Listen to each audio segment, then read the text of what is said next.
Like this video if you enjoyed, subscribe to my channel for more reviews, and wait, something's different. Now we can start it.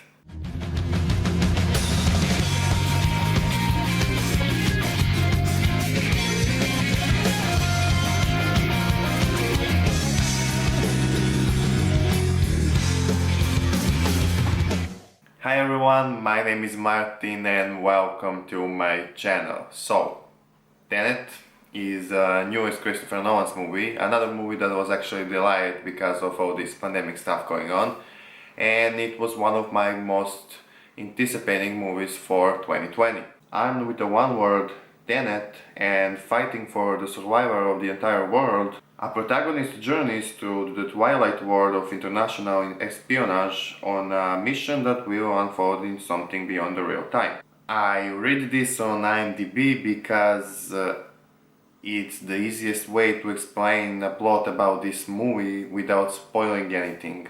Because the plot of this movie is very complicated, despite how many times in the movie they actually trying to explain it to us. I didn't even understand the entire plot of this movie, maybe I will when I watch it again. Christopher Nolan, he's known as a director who really likes to experiment with time in his movies, such as like Interstellar, Inception and now Tenet. I saw a lot of mixed opinions for this movie. Some people like it, some people don't. I like it, even if I didn't fully understand everything what is going on in this movie. The first half of the movie wasn't really that great. It was like a setup for second half, but second half is when it's getting more serious. Second half was great and I really want to see how they were making this movie. There's a lot of scenes when the protagonist is walking in a normal time, but everything else around him is going in a reverse.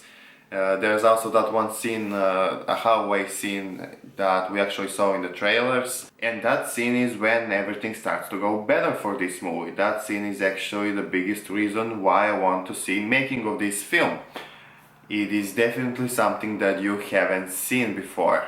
Watching this movie I feel like I was watching a sequel, like that there was a movie before this one, because there's a lot of characters that are introduced to us in that way, like that we already know everything about them. Same thing goes for the entire concept of reversing time. They didn't really try so hard to explain us how is that reversing time working. This is a spy slash heist movie. They need to stop the bad guy who has something that can destroy the entire world.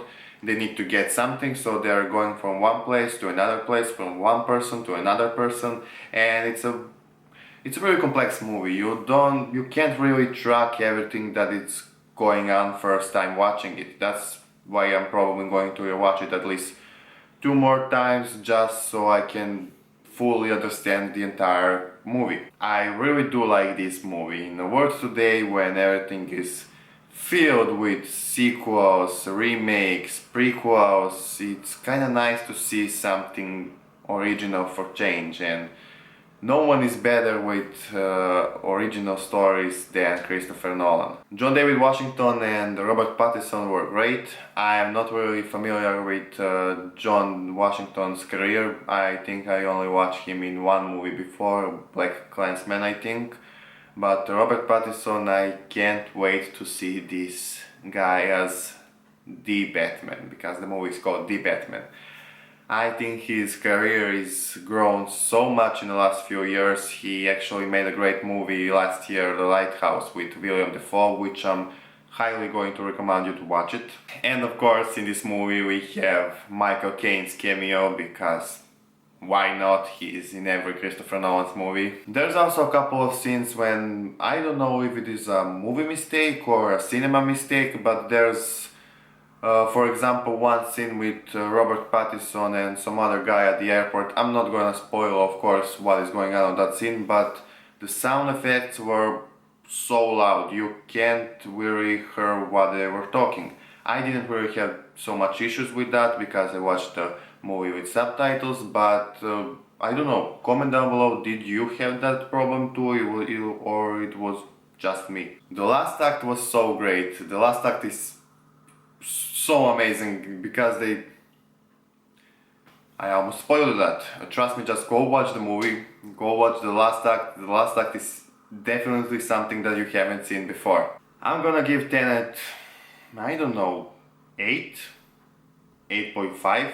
It's kinda hard to rank a movie like this because as much as I enjoyed the second half of the movie, I didn't fully understand the first half of the movie. It's not my favorite Christopher Nolan movie, but for sure it's not the worst. It's kinda in the middle. So there you have it, this is my review for Christopher Nolan's Tenet. This is my opinion, of course, and I would like to see yours, so comment down below what are you thinking about this movie, what is your favorite scene, what is your least favorite scene. Like this video if you enjoyed, subscribe to my channel for more reviews just like this one, and I will see you next time.